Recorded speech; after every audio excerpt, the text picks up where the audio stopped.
Members of the Lagos State House of Assembly have insisted on its decision to drop 17 cabinet members or cabinet nominees sent by Governor Babajide Sanwo-Olu for screening and approval.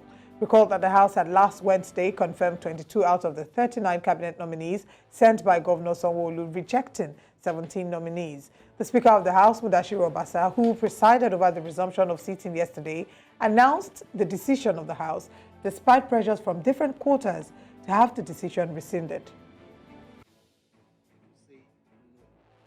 And we have said no. So we are not going to be threatened. The man living in glass house, not to throw stone. That is my position to what has been going on, to the protests being planned, to the write-up, to the TV series, all that I've had.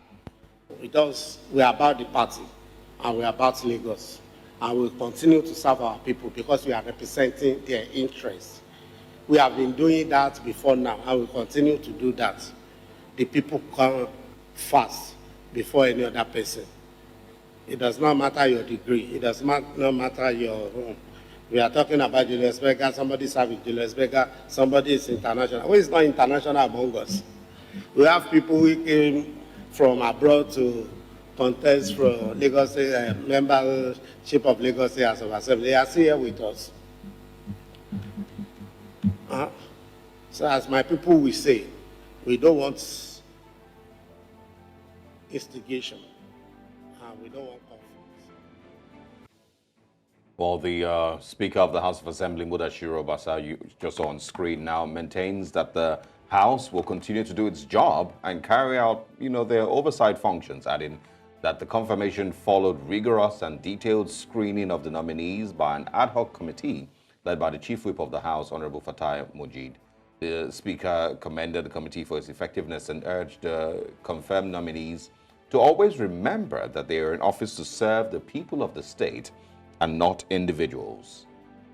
These are, of course, the latest in the political happenings here in Lagos, Nigeria. There's been, of course, insinuations as to what might be playing out here. The people have described it as a seeming, friction between the governor and the State House of Assembly and maybe other parties.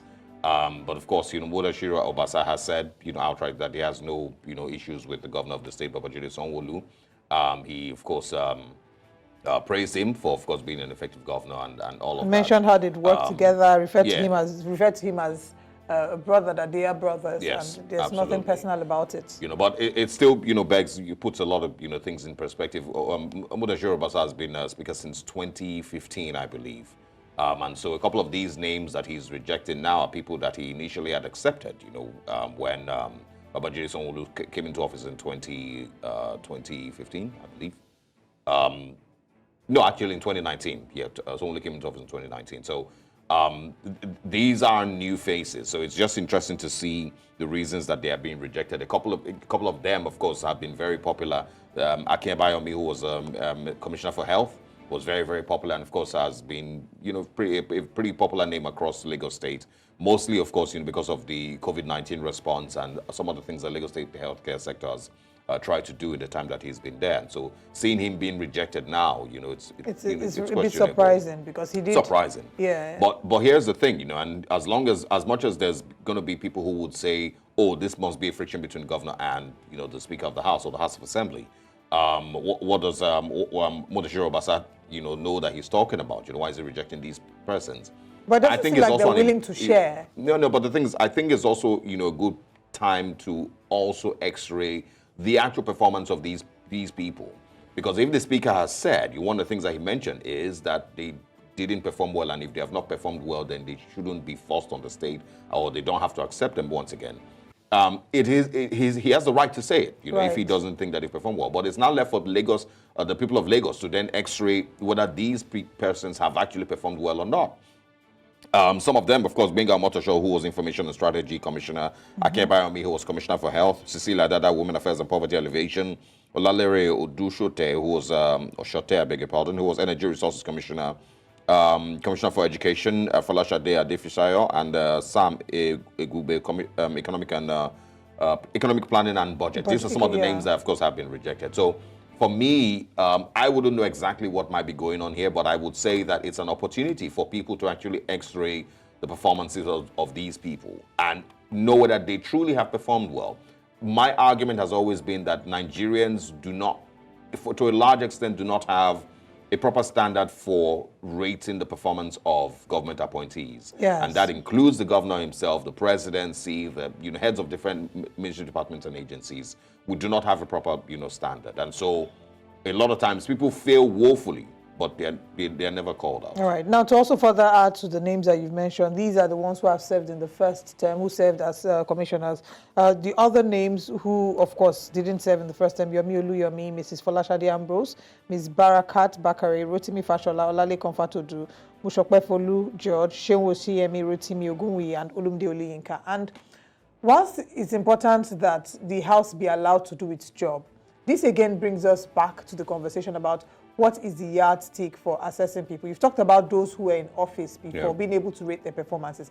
But I think we need a general guideline as to what exactly are they looking for? How are these people being assessed? And this is a conversation that started, or that we visited when the ministerial screening was happening. Because we're asking, what's the yardstick for screening a number of these people? So somebody like Betta Edu, who has a history of working in health, comes, and a number of the questions they're asking her, you're wondering, what if this person doesn't get this portfolio? What if this is not the portfolio that she's being screened for? At the end of the day, we now have her in humanitarian affairs and poverty alleviation. So this brings us back to the question of how these people are being screened.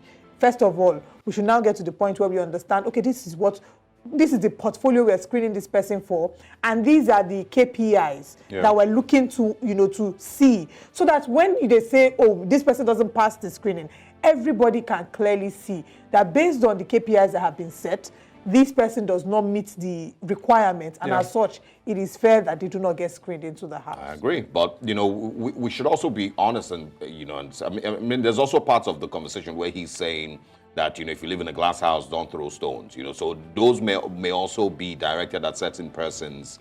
In this hope, and it then paints a picture that this there's is not just about exactly. This is not just about performance, because if you look across the history of Lagos State and the history of states across Nigeria, not very often that you see commissioners being dropped because of poor performance. It's not very often that you can point out and say, oh, the commissioners in Kebbi State or in Plateau State or in Edo State, didn't meet with their KPIs or what their expectations were from the state government, and so they were dropped, halfway through, not necessarily after 4 years, even halfway through. If you've spent 2 years there, you don't seem to know what you're doing. You should be dropped, but it's not a thing that we've seen very often, even in Lagos State, and so it's shocking. It's surprising that that is now the basis for these ones not being screened. All right, let's take the conversation away from the Lagos State House of Assembly.